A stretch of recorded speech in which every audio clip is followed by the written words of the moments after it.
What's up, everybody? It's me and Dara here for some ECAC Super Smash Bros. Ultimate Crew Battles. We got Bay State going up against Dallas Baptist Mhm. University, and these are two 5-0 teams, Dara. Yeah, I feel like Bay State out of these two is the one maybe I'm like a little bit more familiar and comfortable with. Maybe specifically to just kind of like speaking to their star-studded roster. Like they have so many recognizable names right off the bat, like both in and out of the collegiate scene, right? Because you got players like Sonics and Anarchy and Tony Pajamas, three of whom are very well notable in in the respective fields, and I believe they also have like Toxex, as well as Blue. So they've got quite a lineup ahead of them. I maybe am not as versed with DBU as I am with the BSC. Yeah. DBU, I mean, they're also a 5-0 team. We do know that. And I've been looking at their old tournament records, and they all go back and forth. They've got a player, Hmm. Toxix, who's going to be, or not Toxix, that's on a DBU, Torchix, I believe, who is Yeah. going to be opening them up. And they're the kind of player who, with just their 3 stocks, takes all 3 of the other team's 9 stocks, and they're not even like the first placer at their locals. No, they're around like third and fourth usually. Hmm. They've still got better players than that, and yet, even with that sort of dominance, Hmm. up against the experience of Bay State, it's going to be a tough challenge. Yeah, but it seems like we already know the players that are going to be jumping in for us, right? I believe we're going to be seeing Anarchy, if I'm not mistaken, representing BSC, and the aforementioned Twerkchick. Now, I am not as confident as to who Twerkchick plays. Anarchy, of course, though, is going to be the good ninja player, and quite a talented one at that too. Yeah, and that's scary because Greninja is confirmed. So you've got dash attack for high percent, or dash attack for low percent, and down tilt for high percent. So many ways to Mhm. set up with a kill and poke. Yeah, so as a little update, it seems like there might be a little bit of a discrepancy afoot in regards to the lag that is happening, but I think they're just going to be playing it through. I think they're just going to be jumping on into this one, and just right through it. But wow, All really right. well on the way. Yeah, and Torchy on the Yoshi. Now, this is a little bit formidable. A lot of ways to escape these confirms, but Greninja is very good at juggling if you're able to catch him without a jump. And, Mhm. well, I say Oh, escape the confirms, but Anarchy is already running away with this. yeah, wow, drag down back hill, down tilt into forward. That was just so. Okay, yeah, wow. Okay, so that focus stalkers We are going take to be this. off the table completely. Edoki with a huge lead already. Just going to be looking for that falling neutral because you already see the follow-ups. Love that dash in, right? Just waited for Yoshi's next landing option and then was able to get a dash attack on reaction to continue his punish. Yeah, and I like how you don't let that get away with you. Like you take that little flub in good fun, and you keep your advantage state. Yep. As you get the rapid jab, send them towards the corner. Oh, look at these weights. Anarchy is resetting and jumping in the best possible positions. It seems like Toichi is consistently double jumping out of disadvantage. Anarchy just looking for something big here. I like the bit of a stall using Shuriken just to mix up your timing. Air dodging back in is super risky though, and Toichi is just running all over Anarchy right now, just dealing so much damage. Already 84, and that's another air dodge. Anarchy has a tell. Anarchy's gonna get a punish, and you know what? Just like that, Forward is able to trade with F Smash. Yeah, that disjoint carrying you through Yoshi's big old noggin, able to put 2 stocks on the board, and it's crucial that they didn't die to that F smash first either, all the way across the stage. Now you've got a huge lead, and again, Torchy is one of the players who has been Mhm. just stomping other teams. So if they're only able to get stock off the board of Bay State, what's that say about him? I feel like that says more so about how well and how seasoned of a team BSU has, right? Because already you have the first person coming on, and typically you'd want to save like your most steady player for anchor as well. And already with like a dominant 2 stock lead in the beginning, they DBU definitely has their work cut out for them. I'm trying to think about like what they could be doing a little bit better, maybe specifically in regards to the last game that we saw. The biggest thing is that really, Anarchy had a very solid game plan. Anarchy knew the win condition, which is, hey, I'm gonna land my hits. I'm gonna dash in. I'm gonna wait for the next option, and then was just able to find air dodge after air dodge after air dodge.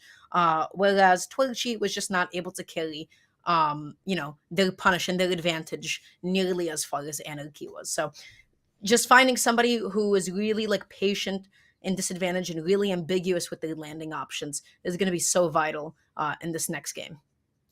Mm-hmm. Yeah, and especially a lot of that damage was coming from those stray hits, those counter hits in neutral. And Yoshi's great at those counter hits with that amazing nair and double jump armor. However, even if with, I mean, one of the best counter hit characters in the game, you still need more than that. Because when you get a counter hit, you get what, like 15% at most? When they get a hit, they're getting a minimum 30% combo. Yeah, for sure. Just by virtue of Greninja having like tools that are nice, like quick pokes, that can cover landings efficiently, like dash attack and like down tilt, that then convert into other options, is something that Yoshi may not necessarily have as easily available. Because, you know, like as F tilt and up tilt hitboxes, while still very good in their own right, they just tend to cover a little bit different space. And with Greninja just having so much mobility, so many different falling mix-ups. You have water shuriken stalls. You can mix up with fast falls. He has one of the highest double jumps in the game as well. You can make yourself so ambiguous, so slippery, and so difficult to catch the landing of. For Yoshi, I mean, even though his airspeed is so good, Yoshi's not going to be throwing out a double jump willy-nilly. You know, that's Yoshi's lifeblood. A Yoshi without a double jump is then a Yoshi forced to land without it. So let's see how this next game ends up playing out. We're going to be sending in Conk. How do you feel about this? Now, Konk's actually the captain, and I said that Torchic was one of the players who was only placing, you know, third, fourth. Conk is the one winning out most of these locals. So captain of the team for a reason. They want to get this scoreline even. Yeah, so they're doing a bit of a lag test right now. I guess like on paper, once again, the name of the game for Anarchy is just going to be jumping in, catching a lot of landings from Zero Suit Samus. I feel like because of a lot of Greninja's hitbox shifting and how good his dash is sometimes, it can be difficult for Conk to actually initiate with falling neutral or falling zero, which are really common ZSS options. So it's about finding those jump callouts on Greninja, which isn't all that easy. Yeah, especially because, as you said, you can mix up those jumps so well, but you don't even have the chance to call out jumps when you're the one above Greninja being juggled, able to get the nair at a disadvantage, but just a nair, just a counter hit. Oh, Anarchy not fully intending to fall off stage with that forward, able to quickly clean it up, get back onto the stage, looking for this falling option, able to bait the up smash out of shield, but then doing a double dash to the right side of the stage. They just needed one dash, and that could have been the punish. And you can see, after that little bit of disadvantage at the beginning, Conk is slowing things down, but they still get caught by that straight hit in neutral, and now the shurikens are starting to come out more. Obviously, you don't want to throw those out too much against ZSS, but hey, you've got to pressure them, pepper them to come in somehow. Yeah. Oh, gonna be looking for this up air, has the landing, and respects the end lag of down air.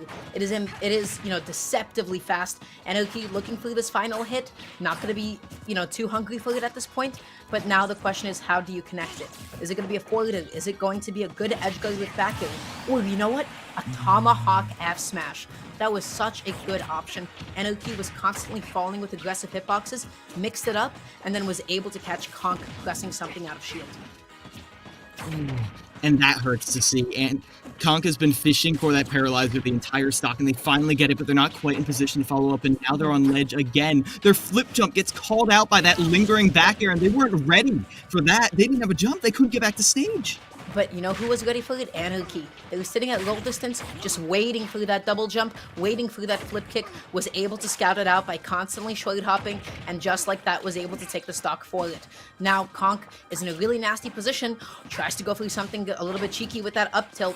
Not going to be able to find it quite yet, but I feel like Conk has just been playing through him a back foot for the last 2 minutes. Yeah, and that hurts to see, especially as now they're fishing for those side Bs. Playing carefully around that, but that's a huge call-out. But honestly, that up and call-out might have been what you needed. Like, you need to go for these big risky plays when you're this far down. Just jumping in place, not able to find the forwarder, and just waiting. I love how Anarchy is never too hasty to press an option, always delaying a little bit, and always punishing Conk for getting a little bit too antsy themselves. Just like that, able to clean it up with a well-placed forwarder, and Anarchy not losing a single stock.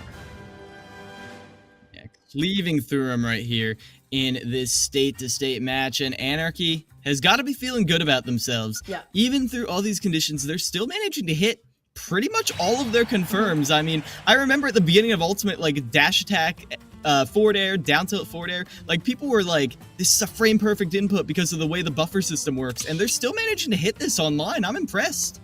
Yeah, no, absolutely. Enoki has it down, has the execution down, and is still able to fight you know, the inconsistency and uncertainty of the internet. But such is the game that we play. Enoki is cooking, Enoki is chefing. So let's see who they're going to be sending in next. I don't believe we have confirmation on who the final player is, actually. Either way, shutting down this Greninja is going to be tough. You talked about getting a lot of those jump callouts, but that seems so hard with the way they're mixing up short hops and full hops. Like, what else do you think they could do to chip away at this? At the end of the day, camp, haha. But also, it's knowing, it's knowing like what options you do have to punish Greninja consistently. The biggest opening that Greninja is ever going to give you is like whiffing a dash attack in your face. Greninjas love dash attack. They get a lot of mileage off of dash attack, and then also being able to catch a landing with, you know, if you think that they're gonna go for landing neutrally. Landing forward, you're probably not at a space where you can punish it. You just have to respect it, nice and disjointed. But falling neutrally, you gotta like dash in, dash out, like pivot grab, dash in, dash out, dash attack, you know, or get under Greninja and try to find an up smash, which is a lot harder to do than it is to say. So that's going to be a bit of a challenge. Enoki has no reason not to just keep on pushing through. And I'm not sure who this final player is. I've not seen them have a Lucario. However, having a Lucario as your anchor is not a terrible strategy if you've got the sauce. I mean, any character with a comeback mechanic like Joker, like Sephiroth, when you're forced to go down a stock like that and you get your comeback mechanic super early, that can be a good turnaround factor. Yeah, but at the end of the day, sometimes Lucario is also Lucario, which is not amazingly the most consistent. They're doing a bit of a lag test once again. This is going to be a bit of a challenge. Lucario is not somebody who is very keen on approaching. You have very like basic low percent combos of like falling neutrally. Pinning down Greninja in order to be able to execute that is going to be quite difficult in of itself. So Enoki already acting as the aggressor here, able to get good amount of damage onto the board, 53 and counting. Yeah, looking for these early percent forward air chains, but instead, I do like their movement. They're mixing up the aerial mobility with those wave bounces, and in general, being able to challenge Greninja in the air with that hitbox that comes out with the Aura Sphere could be crucial. Yeah. Specifically, the biggest thing for Enoki here is just the fact that they're jumping on top of shield, double jumping and going for these really safe down airs. Minixo's either getting hit by it or having to respect the down air immediately afterwards. I would like to see like an earlier maybe like jump up there out of shield or release shield and dash back. A big thing that a lot of players do when they're nervous is just locking themselves into a single defensive option. And we're seeing it come into play again and again and again. Oh, Enoki waited for that air dodge in, but they weren't able to connect it. But that is a nice Aura Sphere cancel into the up smash right there. Enoki's first stock gone. Yeah, wow. Minixo just able to slowly start making a bit of a comeback here. 122%. They can now stock tank. They can now play it back. They can play really gently and wait for Enoki to be the one to approach. But getting the jump call out that time around, trying to go for the landing one once again. Enoki now scrambling to be able to find this kill. And again, look at this constant aerials looking like Roy out here. And the fact that all these aerials kind of linger a little longer, it just makes it unsafe for you to constantly be throwing out empty hops. Yeah. Oh, for sure. Enoki is getting the jumps called up, but that should be a big opening. Lucario whipping up smash in your face. But either way, Enoki still able to take out the stock. You still have 2 more players on your team. If I'm Enoki, if I'm BSC, I'm just big chilling. Yeah, I mean, you're doing fine, you're doing dandy, and hey, you've seen how well you can take stocks. Enoki could just, out-neutral them here, but the fact that also Aura Sphere, when partially charged, just goes through uncharged Water Shuriken is another thing that's disrupting Anarchy's gameplay, but they get the drag down into another up air wall jump to be back on for the ledge trap. Yeah, no. Lucario right now, or excuse me, Minixo, is playing really patiently. They're playing back. Whipping counter like that is really dangerous. Had Enoki just opted for the dash attack, that would have been able to connect. Good down air, recognizing that that wasn't safe enough on hit. This could be the stock. Oh, not quite. Leading through them with that up smash, gets both of those meaty percent on. Fully charged Aura Sphere on deck. This could be the kill move right here, but instead he just land. What even was that tomahawk? Oh, just like that. A really well placed Forest Palm is going to be able to take out the stock. Minixo only losing a stock of their own, able to take out 2 of Anarchy's. This is already the best performance that we've seen from this team. Yeah, Dallas Baptist has a glimmer of hope yet. Not only do you take out Minixo, but you gathered a lot of data on that initial fighter. Hopefully you can beat... I mean, even with as good as they're playing, it's unlikely that they'll win this crew battle, but you've got to remember, this format, it's best of 3 crew battles if you're new to ECAC. So, going to the next crew battle, Dallas Baptist, they have a serious chance to turn this around. Yeah, so once again, no confirmation on who the next player for BSC is going to be quite yet. What I really like about Minixo is they're pressing a lot of buttons in really safe positions. That's kind of forcing a lot of maybe sometimes exploitable approach options, specifically in the game against Anarchy, right? They're just going for like these really safe jump callouts, abusing just how floaty Lucario can be, how much air mobility he has, especially when you get really tricky and really mixy with a lot of with like a lot of B-reverse neutral Bs. So Minixo is just able to play ambiguously, able to play on the back foot.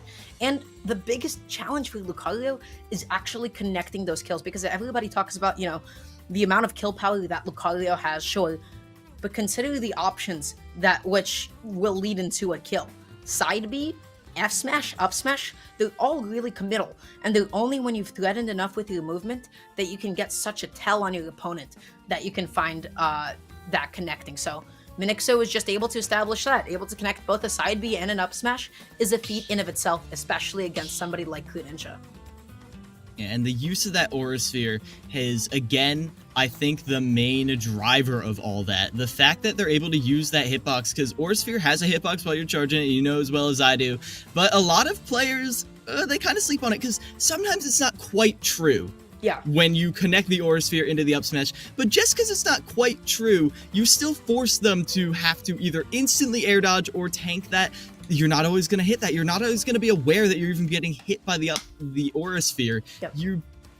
I mean, again, it always sucks to bring it up, but who knows how Lucario's kill confirms work? Like, not many people. We have EV in our region. We have EV in New York, so everybody knows, you know, Lucario at some point. But yeah, no, it's like at that point, like it's either, well, it's a 50-50, right? Because nothing else is faster in your kit probably than your air dodge. So you either just eat the back air or the up smash, whatever comes out, or you get your air dodge red sometimes. And then you also still, you know, end up dying. But either way, really, really good stuff to Minixo that last game. Now we'll see how they fare against Floppe, who is a very talented Wii Fit, and quite a notable one. Yeah, and this is one of the first really big names on Bay State coming out. Not that Anarchy didn't make a name for himself right there, but hey, this is your big challenge right here. If you're able to take them out and get to at least the last player, you force Bay State to give you a lot more respect, as we start out pretty even right here. Yeah, both of them just going to be playing back for a second, taunting. I think now they're going to be done with their button check, done with their lag test. And let's see how this ends up playing out with deep breathing on deck. You already know what Floppe wants. That's going to be a falling neutral, you know, a down throw into like a side B on one of the platforms. Just immediately opting to go play on the ledge, waiting for Minixo to overextend. Yeah, and I don't have full knowledge of all of Lucario's hitboxes. Does he have any strong ledge hang punishes? Because I figure Lucario can kill shockingly early towards the side of the stage. Yeah, the biggest thing is going to be down air. Down air is really, really quick. It's quite active, surprisingly so, and it's very tricky with the movement as well. As far as grounded options, aside from the occasional down tilt, which can hit some ledge hangs, that's not too commonly utilized, as a lot of Lucarios will just opt to go for like a ledge trump back air instead. But you know what? The projectile hitbox of side B, able to hit undo, and Floppe is looking for this kill. With this much aura, it's like a double-barreled shotgun. It's not going to do maximum damage, but that counter certainly, well, that was like 30%, and now you've got to land. Yeah. Ooh, maybe we get the back air out of shield, though. Had a good idea, you know, but then just ended up F-smashing the wrong way. So sometimes that just happens. You just got to hold that. I like Floppe mixing up the landing with the side B there, able to land with Sun Salutation, and already 26% onto the board, and fishing for this neutral. They want it bad, because that's a lot of percent. Whether it's rising or landing, it's still going to do a chunk of damage. But still, they're put off stage. Deep breathing is now online. They went for the reversal right there. Tries to go for the jump call out. That's going to be an up throw into side B. already 72% from however much. And just like that, that's going to be Minixo sitting in kill percent. One good F-tilt with deep breathing is more than enough to be able to take it at this point. Yeah, and at this point, they're putting them in a non-deep breathing kill range. I mean, eating all of these headers, but there is a nice confirm with all that aura. Wow. Minixo is so clean with it, too. So consistent with it. I've not really seen neutral be into up smash that often. Typically, you'd see, like, back in. But, you know what? Minixo really seems like they have the tight timing. However, Floppe eventually able to guess right, able to guess the jump from Minixo, and able to take out that stock and the first of the best of 3 crew battle. Yeah, and that is just the travesty of playing against players with a killing up air, because they need to call it a jump once. Yeah. You're going to jump a lot in Smash Brothers. If they're able to call out your movement just once when you're that ahead in a crew battle, it's over. Yeah. And statistically, how often can you avoid that? Yeah, no, you bring up such a good point. This is something I love talking about, whereas, you know, at the end of the day, you can press, if you have a lead, you get to guess right just once, and then you get to win. Whereas your opponent is forced to guess a whole lot more than you do. You don't always need to come up with the most clever, intricate way of killing. You just need to put yourself in a favorable position enough times, and you just need one of those to connect. If you have a back heel that kills, you can press short hop, falling back heel in their face 20 times. Doesn't matter. Doesn't matter how many times you get hit for it, because if you hit it once, they end up dying. You know, so that kind of a mentality always applies, and that's why leads are important, because leads give you the option to play optimally and to guess, whereas, you know, playing with a deficit, you don't necessarily have that kind of a luxury. Yeah, and this isn't a problem I see in this level of play that often, but a lot of lower level players, they have these projectiles like Floppe was using, and once they rack up some percent, they just stop using them. They're in for the brawl. But the important thing about throwing them out like that all the time, not only is it good for conditioning, but it puts them in a kill range where just one guess will win the game. Yep. Chip damage is always going to be chip damage. Damage is damage. And it seems like they will be... I don't know, actually. We don't know who it's going to be from either of these schools. They're going to be picking their players. They're going to be jumping on into the arena. Once again, everybody, thank you for your patience thus far. I got to say, BSC, they're looking like a menace. Bay State, so many talented players. Just Anarchy and Floppe in of themselves. And that's even without their anchor. That's without their final players still. So, if I'm them, I'm chilling, I'm hanging out, and I'm confident.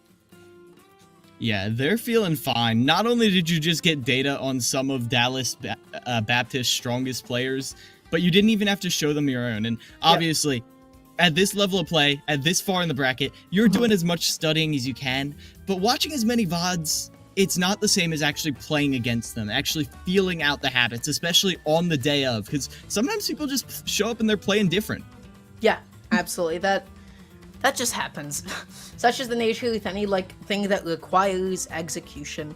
You will have good days and bad days, and it's all about, you know, minimizing your inconsistency so that you can, you know, kind of just have okay days sometimes. And consistency is better than inconsistency. So, let's see who it's going to be. It's looking like Floppe and Minixo running it back. They want to get right back in there and brawl, which I don't blame you for. I mean, you were down 2 stocks to 3, and obviously maybe you feel if you hadn't been at that deficit, you could have done a little more. So Minixo wants to get their hands on Floppe right away. Yeah, Minixo just wanting to run it back, just wanting to, you know, have another shot at it. And honestly, of all the players, Minixo probably has the best one to be able to do so. They were talented. They were playing really ambiguously. Their execution, especially on Wi-Fi, to connect things like quarter sphere up smash like that. It's kind of tight. So, good stuff to them. I feel like the biggest thing is just about finding ways to initiate and finding ways to play, safely. A lot of the time, especially in that set against Floppe, we just saw Minixo running into a lot of headers, running into a lot of sun salutations. Eventually, the damage ended up piling up. So, knowing how to charge Aura Sphere in safe distances, where you can still react to your opponent's projectiles, to jump over them, to shield them, etc., is going to be so big. And additionally, that ledge pressure that we saw, I want to see a lot more than that. I mean, I know the side B isn't the most safe thing in the world, but you can use it while enacting a lot of aerial drift. Like, you could be fully retreating and throw out just a side B to cover your entire backside, you know? Yeah. But it seems like we're going to be getting into it once again, as foretold. Floppy going up against Minixo, and they will be taking it to Battlefield. I feel like this is a really good stage for like both of them at early percents. You know, we fit with like neutral follow-ups, Lucario in this case with like forwarded links and platform extensions as well. And this gives both of them the privilege and ability just to play back and play really, really patiently. Yeah, as they're going to be just, you know, getting this lag check out of the way. And now, here's the thing. Oh, right onto the ledge. Oh, I guess the 15 seconds have expired. They're already going to play. And deep breathing is online. Telling a Wii Fit not to go to ledge is like telling a fish not to swim. Because that is their favorite place to be, to charge their funny projectiles, to get deep breathing, and then get unsuspecting spikes. We're already seeing Minixo just not able to find a really big opening, because Floppy is more than happy to give up a bit of stage control in exchange of, you know, charging up Sun Salutation and getting deep breathing at the ledge. Yeah, and they're trying to play it safe. They're going for sharking aerials, not trying to be in range of like out of shield back air, but it's still not enough. It's still Floppy getting the better end of a lot of these interactions, and they go right back to lead, get deep breathing offline again, and even though they're off stage, they're still a massive threat. Yeah, something really big I want to point out, Minixo is committing a lot of down Bs, a lot of side Bs, a lot of smash attacks, and it's consistently resulting in Floppy getting punish after punish after punish. It's really overcommittal. It's giving a lot of openings that had Minixo just played back a little bit more patiently, maybe more hesitant to swing. You know, they wouldn't be getting hit nearly as much. And wow, a fully charged Aura Sphere clanking with anything is always a miracle to me, but Floppy is able to neutralize that, and now they get the grab. Yeah, Not kill quite yet, but refit.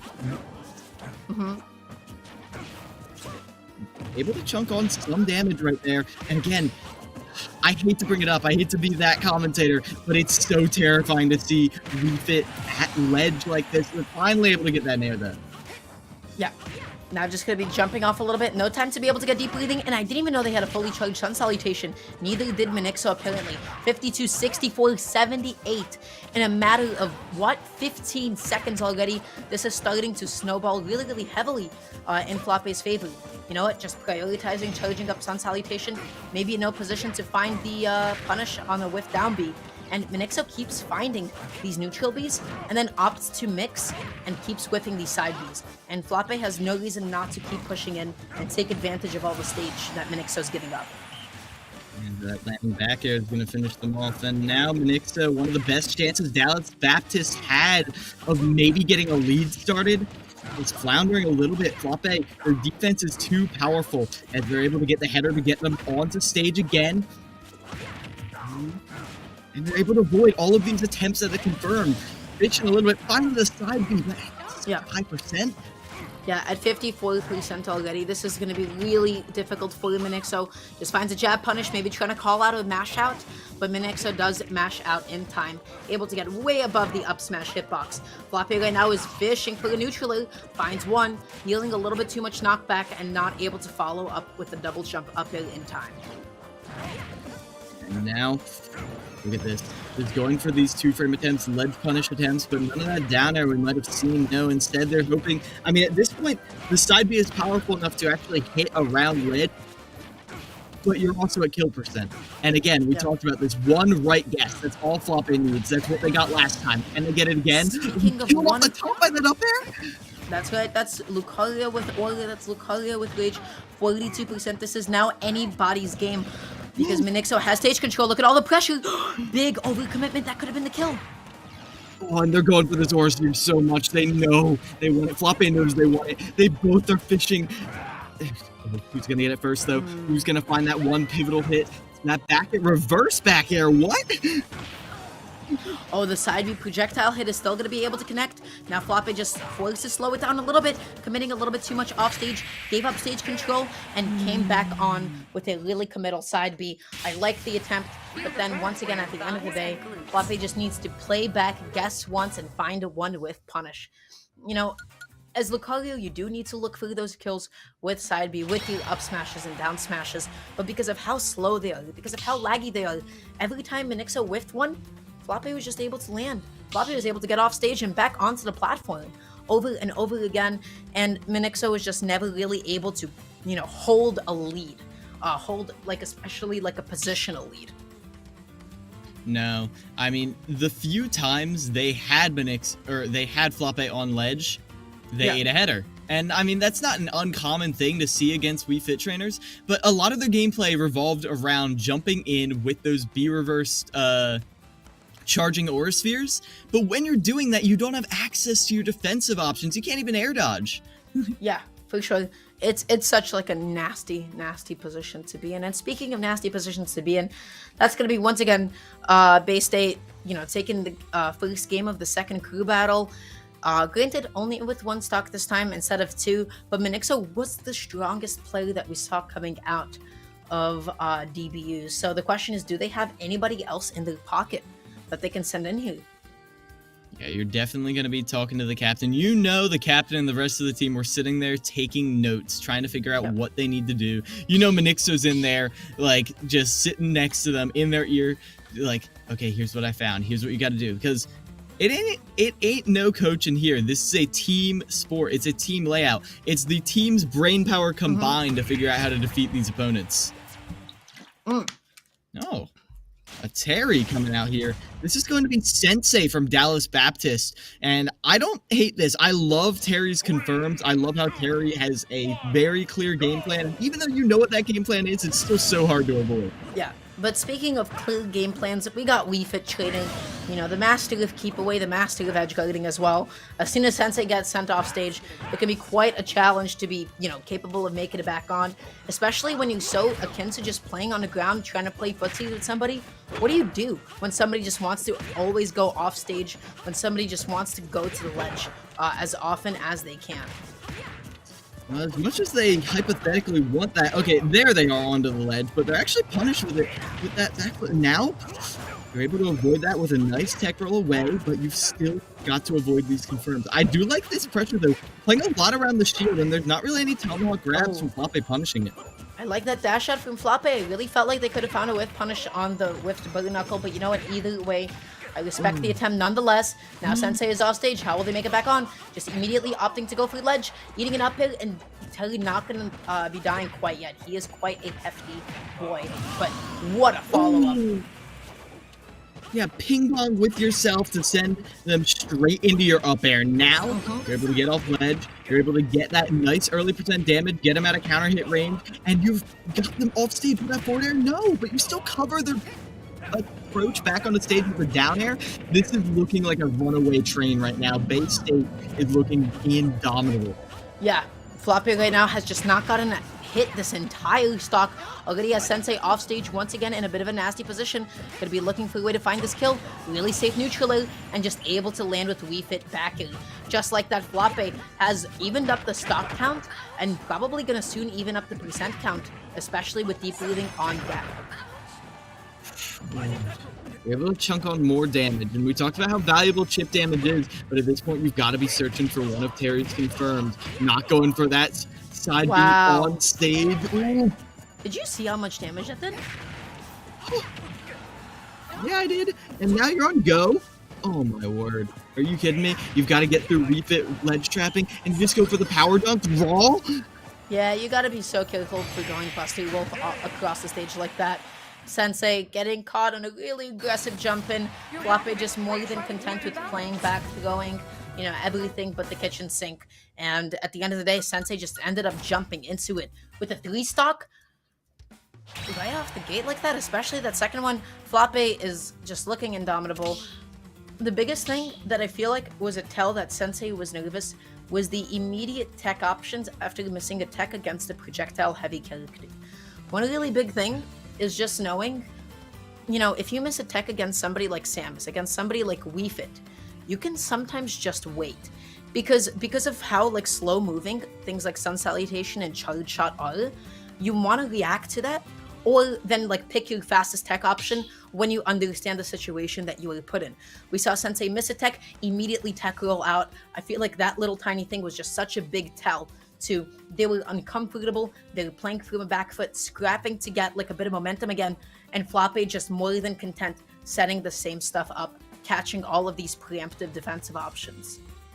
Yeah, and that interaction you called out right there, I was going to say, I think that was the turning point of the entire game because it was even up until then, and they missed one tech, got hit by one header, into Sun Salutation, into another header, and it was all because they weren't really aware of how to use their tech rolls. They were going for get up attack to try and clank through it, and Puppet was happy to just chunk on the damage, getting across the stage a long distance string. I mean, why not? Get the damage. Yeah, and now with a one whole crew battle differential, with you still have the first player going up against the anchor, this is looking really, really tough for DBU here. So they're gonna have to really pull a fast one, or you know what, just take this game and learn the most out of it. I feel like what Floppy does best is they know their win condition, which is falling neutrally, refit, go brrr. As soon as they find it, we've already seen the amount of damage that they're able to put on over and over. The question is, how do you catch those landings? How do you dash in, bait it out, and then punish it? We're going to be seeing them going back to Torchy for this potentially final game. Now Torchy gonna be on this Banjo. I mean, not the worst character you could go for. I mean, how does Refit do against other zoners like this? It's just a game of, you know what, we both do the same thing, so who's gonna be the one to be the aggressor and who's gonna be the one to play back a little bit more passively. Floppe, just by virtue of having charging projectiles and deep breathing, is going to apply pressure to force Torchy to come on in, to come and start something. And already big damage, side B into forwarder, 48%. And another neutraler, waits for maybe an air dodge, does not find it, and a good punish from Torchy for it too. And that is one of the huge things about Banjo. You're not going to be getting these massive, massive punishes. You're going to be getting a lot of stray hits, and Refit just gets more of those. Now, the one thing you do have is you don't have to worry about the full 3-stock game. You don't have to worry about saving these Wonder Wings for the next stock.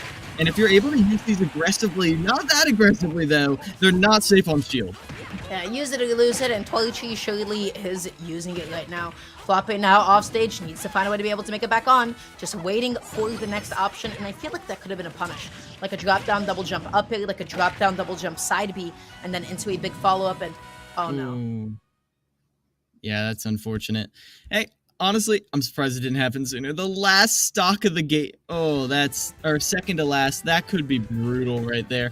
I have faith that Torchy could maybe work some magic right there. I mean, again, they are the kind of player who clutches out against teams all the time. They are confident in their skills, and I have to assume they picked Banjo for a reason, but that reason wasn't working out, as the Wonder Wing was either telegraphed at best or hard punished at worst. Yeah, typically speaking, Wonder Wing, if you space it really nice and right, the worst that you're eating is going to be a dash attack.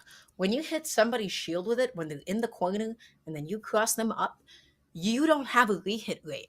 You hit them once, you no longer have an active hitbox that can then threaten that opponent. So while you're stuck in your funny little, brrr animation, you're just basically a sitting duck, or I guess a sitting bear and bird thing. I don't know, I've never played the games. Just waiting to eat a really big hit. Yeah, and really big hits Refit has in no shortage. I mean, we've all seen those Twitter clips of Refit killing people in 3 moves, but even outside of those absurdly specific scenarios that almost never occur, you're still going to be dying ridiculously early because forward tilt, forward smash, jab setups, up air, there's no shortage of ways to kill with this character, and you've got the chip damage to put them in those percent ranges. Yeah, so not really sure what's happening right now. It seems like on our end, on production end, the arena closed down. So we'll have to figure out, what that necessarily entails with making it back up, and what the ruling and calls are going to be on how do we treat the percents, how do we treat the stock difference. Maybe they'll do a full reset of that game. We don't have confirmation on that quite yet. So thank you guys for being patient with us.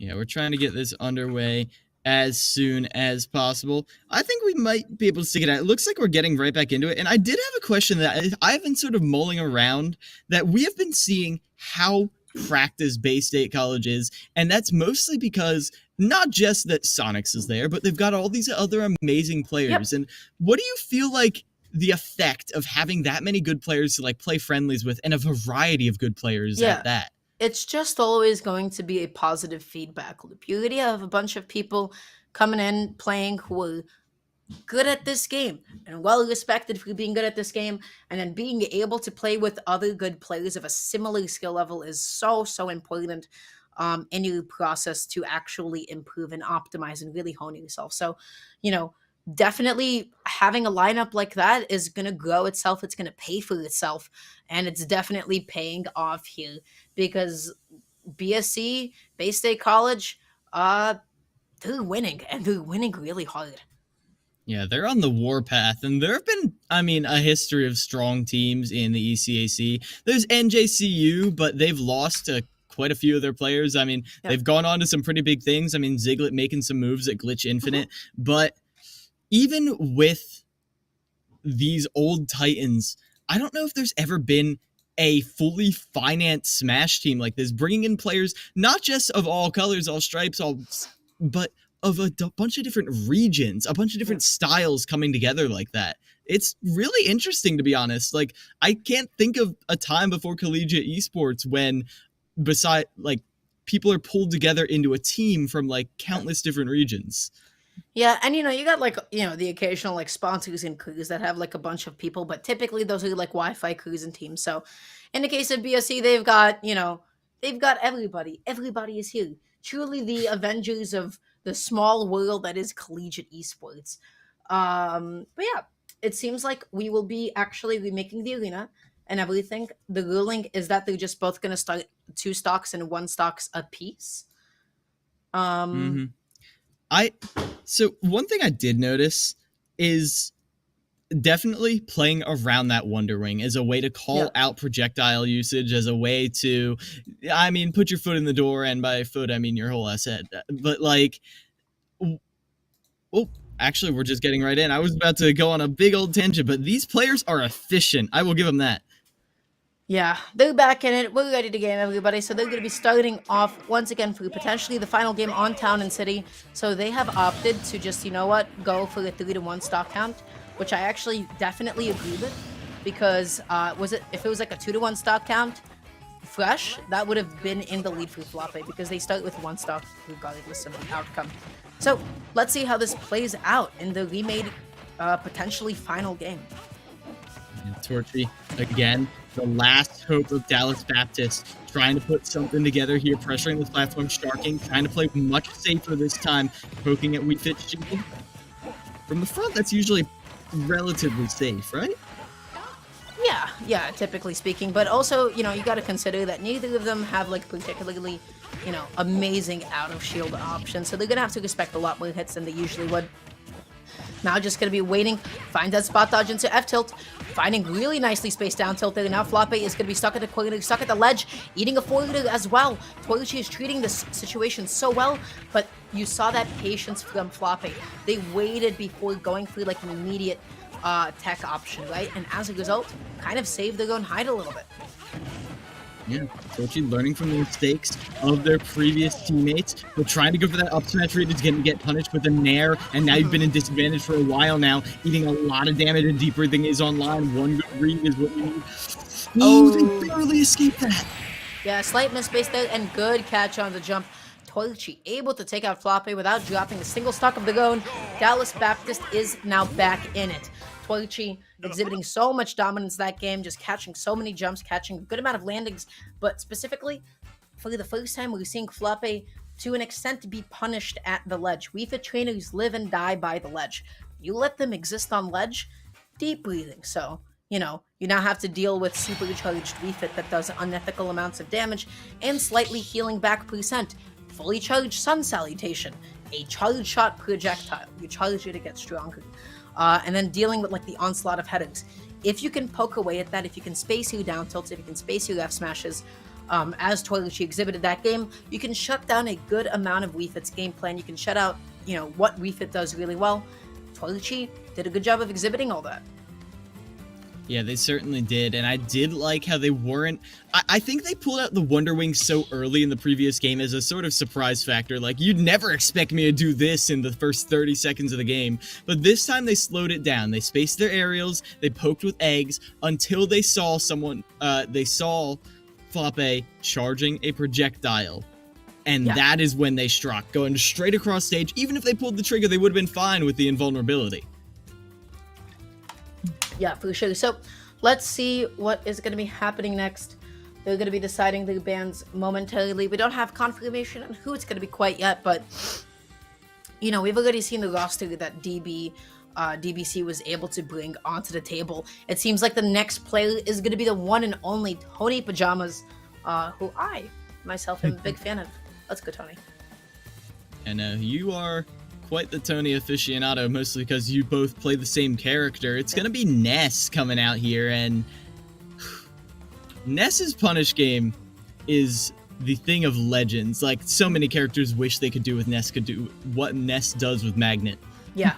Oh, for sure. But then the biggest difficulty in this matchup, Banjo-Kazooie Ness, is going to be a bit of a tricky one. It's going to be a bit of a funky one, mostly because Banjo has a lot of keep away interrupting projectiles that Ness may or may not have the tools to be able to deal with. He's not particularly fast. When he goes for neutraler, his head sticks out. He can eat a lot of neutral bees if he's really not careful.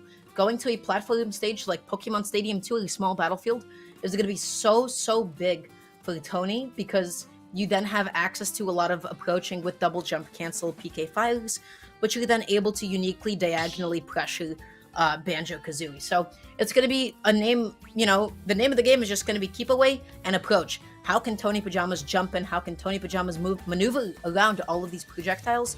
And how well can Toichi keep him out? And I do love that you call out that angle of approach. Oh, they're going Falcon. Okay, never mind. So Tony looking to flex on them just a little bit, rush them down, and destroy them with a superior combo game. We'll see if they're able to do that here. Man, I'm sad now. I was like, oh, I was hyping up Tony Pajamas, and then Captain Falcon. It's sad. It's fine. Happens, I suppose. As yeah, just getting this initial lag test out of the way, and I'm expecting the first move of the game to be neutrally. No, I appreciate that, because I think Tony expected an immediate projectile, and they were ready to punish. Yeah, Tony just double jumping in right now. Toichi just able to force them out consistently. Goes for an immediate rapid jab, sends Toichi off stage. Tony Pajamas just now looking for this next big hit here. Keeps on landing with a lot of double jumps. Toichi is consistently catching these landings. Now starting to find some jump callouts, getting these punishes earlier into Tony Pajamas' approaching flowchart. Tony has got to make some adjustments. Yeah, I mean, they're being stuffed out by these lingering aerials, the Nair over and over again, just chunking away at their percent. Not going to fall for that tech trap, but they're still on the platform above. And that Wonder Wing, the surprise burst option, is going to catch them, and they're forced off ledge again, forced to recover onto the platform, barely able to escape, but not for long. Tony Pajamas keeps on like opting to jump in with like a full hop falling back here, or a full hop double jump back here, something along those lines. And Toichi's just finding jump call out after landing call out after landing call out. Good conversion, good creativity, you know, just following up off of your opponent's own projectile, hitting them. And Torchy literally playing with fire right now. They are, they're feeling hot. If they are able to get this stock on board, get a lead, suddenly this looks like not an unwinnable crew battle. If they're able to stuff out these approaches, again, 2 stocks of 3 right now. Yeah, now Toichi, you know what? At 102%, a good back heel from Tony will be able to do it here. Not quite yet, though.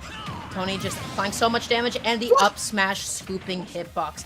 It has one frame where it's suspiciously big and is just able to catch opponents from across the stage like that. It is nuts. I see it a lot, but that was just comical. We had a replay, you know, Devin was zooming in on that. Like, I mean, that's brutal. As now you're able to maybe pressure them off stage. The lingering soft hit in there, but SD, unfortunate. A big commitment there, but you know what? Tony able to find a really big dash attack. Can't scat out this landing because Toichi keeps on keeping themselves safe. But then one call out with the knee, so confident. Tony Pajamas making a bit of a comeback despite that SD. Oh, Yeah, now, well, oh, there's a whole bunch of whiffs right now. They are desperate, scrambling to get a hit. Finally, Tony is the first to get a big combo starter, but nice tech on the platform to avoid that initial follow-up. yeah. Oh, really big side B there. Koichi just sitting there planning their feet. You know, even though side B gives you so much reward, for both of these characters, it can just as easily be punished for it as well. Good tech. Tony Pajama's going to be living a little bit longer. Now back on stage and ready to play, looking for this knee. I don't believe knee will, ooh, wow. And that's all she wrote right there. We have seen Torchy covering roll in again and again and again. And finally it pays off there on that last stock. Yep. Yeah, really big thing, how we actually got to that situation. Tony Pajamas likes jumping a lot. Granted, you know, approaching in this matchup can be a little bit difficult. I would have liked to see maybe some more down Bs because they're capable of like hitting through some of the projectiles. But then also like a lot of long range side Bs that really weren't hitting anybody and just kind of, you know, telling Toichi, hey, I whiffed. You want to punish me? And Toichi did consistently over and over again. I think at the end, Tony Pajamas was also like fishing a little bit too much for like a stomp into the knee. I don't believe stomp into knee would have connected and killed Banjo at 40%. I think it's about like 50 to 60 is what you're looking for at that point. But you know what? You're able to take 2 stocks off. You're able to give your anchor the easiest time possible. Toichi, you know, has a lot of work ahead of them if they want to take this to a 3rd set. And here's the thing. If you're up against a good edge guarder, which, I mean, I assume most on Bay State are pretty proficient in that department, then you've got to use your Wonder Wing to recover. You only get 5 of those per stock, and with only 1 stock, you have 5 chances to recover. And then you have to play neutral, probably without Wonder Wing, because you want to reserve that Wonder Wing to save you in that last ditch situation. Yeah, I never really thought about this, but I guess that makes Lucario like a really solid anchor, because he's just like able to age with wine. Banjo may be a little bit better as an opening, right? Because you only have so many Wonder Wings that you can use. So let's see how this ends up playing out. Toichi, of course, only going to be at 1 stock. Anarchy sitting at 3. And Anarchy was just so dominant the last time we saw them. Yeah, and not only last time we saw them, this was the opening matchup. Torchy only managed to take 1 stock, but now we get the rematch against this Greninja. Torchy obviously looking to redeem himself here. Yeah. Having a little fun off stage during the button check, but now it's time to see if there's 1 stock from Dallas Baptist and buy them a miracle. Yeah, and if there's one thing Greninja can do, and that's jump in and approach. And already Anarchy just finding a couple of dash attacks, not able to find a really clean hit quite yet, but then that back kick is going to be so huge. Goes all the way out there. I like the idea, but not able to get it quite yet. But hey, that is the bloodlust that we need to be seeing. They tried to go for all right there, and Dallas Baptist almost got a reversal off stage. Now, where do you go from here? Trying to control this ground game with the egg grenades. In there. Just applying so much damage already, and just what? Ooh. Uncalled for. That did it. Huh. Greninja's sword character. You got to remember. I mean, I'm as surprised as you were, but it was just the very tip of that. I think, like, just pixels away, and they might have even extended their hurt box with Torchy. Obviously wanted to get in there and fight, wanted to scrap, and maybe just whatever aerial they threw out we weren't able to quite see, just extended it just a little bit right into the shuriken. Yeah, you know, at the end of the day, you know, Banjo's destroyed tools are literally everything except 4-liter. 4-liter is strong and slow and has all of its uses, especially confirming off of down B. But when you approach like that, you are putting out your fist, putting out your arm, and just like asking, you know, for it to be chopped off. And boy, Greninja did just that, just really exploiting the distance and spacing of F Smash. But with that being said, that does mean Bay State is going to be the victor over DBU, taking it in a pretty confident 2-0 fashion to boot. Yeah, and because they won, we're going to get the chance to get a little more insight into the way they're preparing for these matches, into how they're feeling running through this ECAC gauntlet. So we'll be back in a couple of minutes with an interview, so don't go anywhere. ECAC will be right back.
Welcome back to ECAC, everybody. It's Kilo Miles and Dara back here with Floppe from Bay State after that win. Floppe, how you doing? Hi, I'm good. How are you guys? We're good. We're doing chilling. fantastic. Nice. Especially after that show you put on. You're looking really well practiced, and that's the first thing I wanted to ask you about. When you're sort of like the top dog in these leagues, it's easy to kind of grow complacent. I wanted to ask how you're keeping that competitive fire going. One of my approaches, at least for this format, 'cause it's a crew battle format, is I'm actually used to like singles more often, and a lot of the times in singles I can drop games and stocks pretty often because I like to adapt a lot of the time. So in crews, it's kind of like I have to try to figure out how to adapt within stocks because stocks are like super important in holding stocks. So that's kind of how I challenge myself, and I always just kind of go into it with the approach of trying to learn and do my best, and as long as I do that, then I'm satisfied really. So. Yeah, no, you did especially well. You got like the immediate run back like on Minixo. So, what do you think like really like won you that set? So like the first time around, it was like a little bit of a stock differential, etc. But you were still like able to clutch it out in like the second crew battle. So like what do you think like really made the difference? Against Minixis, is that how you pronounce his name, right? Minixis, Minixo, is it? I'm pretty sure it's Minixo.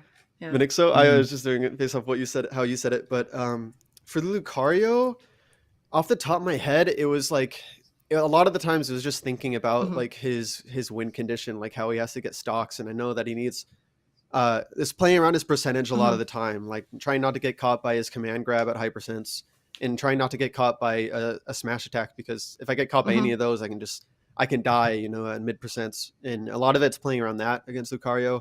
And I did get caught by that one up air that killed me at like 70. Yeah. Which is forwarded to something up else there on Battlefield, and I was like, Yeah. that's interesting. But yeah, I feel like for like the rest of the game, you were just like playing back and avoiding, like almost like everything else. We had like a lot of F smashes, a lot of side Bs, and you like did a really good job of just sort of playing back. I have like another like really specific and niche question for you, and it is, how do you feel like you're able to connect like so many falling neutralities to be able to find follow-ups, like especially in the last few sets? How did you consistently find like such a committal like sort of jump in and get so much reward off of it so consistently? So it's really interesting with Wii Fit. I've been playing this character for so long, and that's like her main damage output is landing like full neutral air, sometime neutral air 1. So because I've played the character for so long, I kind of know like how I need to condition players in order for me to get in and get those neutral airs. So a lot of the times, like I'll play back and I will like do a lot of bait stuff, and I'll do a lot of pressure with like ball and sun and stuff, and then I'll kind of understand like how they want to approach. A lot of times I play around jumps a lot, and I'll catch their jump with like full hop neutral air, and I kind of play around that, and I see like, oh, okay, if they're reacting in this situation, they're going to want to jump, or if they're reacting in this situation, they're going to want to stay grounded. And if they're more prone to staying grounded, in some situations, I know I might be able to sneak in a neutral air off a full hop or something like that. In other situations, I'll try to bait out I'll try to get a grab on their shield. I try to see how much they're shielding as well. But a lot of times it's like it's a lot of conditioning really, based around how they're playing on the ground and in the air. Yeah, and that conditioning was definitely evident. But since our headspace is in this game, I did want to ask one other specific question. There was that moment where Minixo, they got that forward air, up air, and they started to come back on you, but you managed to pull it back in that last hit, last stock scenario. So how do you pull yourself together like that in that scenario? Oh, that's a good question. Those scenarios are kind of tough, especially against like Lucario too, because I know the comeback ability. Like I got that first stock, and I'm like, okay, it's Lucario. I should really just hold this stock as long as I can. And then he got that up air, and he started bringing it back. But a lot of it, honestly, is really experience, because I know with Smash can be like really volatile. You can be up 100% to like 0%, like 2 stocks to 1 or something, and they can still come back if they make the right decisions and they put you in the corner right. So I always have that understanding where like, well, if my mental does break a little bit, it's kind of like self-reflective in a way, because it's like, if I know if my mental does break a little bit, then there's a higher chance that they're going to make that comeback. And I know from previous experiences that because it's breaking even just a little bit, and they'll start to come back, that I can just like prevent myself. It's weird. It's kind of like circular reasoning in a way, but it's just because there's so much experience where I'm like, well, I just keep it level-headed the whole time, and I know like if I keep it level-headed the whole time, that gives me the best chances. So I guess it comes down to experience. Yeah, and that experience was definitely evident in both you and all the other players, and I'm sure it's going to carry you far through this season. But for now, that's all for this game, all for this interview. So thank you so much for your time, Floppe. Thank you, guys. Thank you. I appreciate it. Those are good questions. Good questions. Yeah, did my best. Woo! Thank you. Hell yeah. Yeah, you guys did amazing. You're gonna kill it for the rest of the season. Once again, thank you to Floppy for being able to stop by and do a little interview with us. With that being said, everybody, thank you so much for watching today's stream. Thank you for chilling and hanging out with us. We will be back next week with another edition of the ECAC Collegiate Crew Battles. There's also going to be other ones throughout the week for different titles. I am Duramga, casting with my lovely, incredible co-caster, Kilo. You can go ahead and find him at Kilo Miles IRL. Kilo, who are you and what do you do?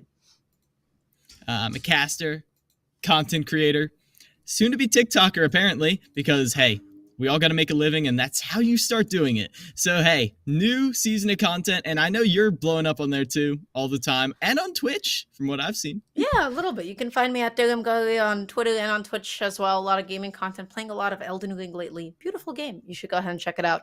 But yeah, with that being said, everybody, thank you so much for watching. Thank you so much for stopping by today. We'll see you guys next week around for the next edition of the ECAC Crew Battles. Until then, stay safe, keep playing Smash, and tell somebody that you love them. We'll see you guys next time.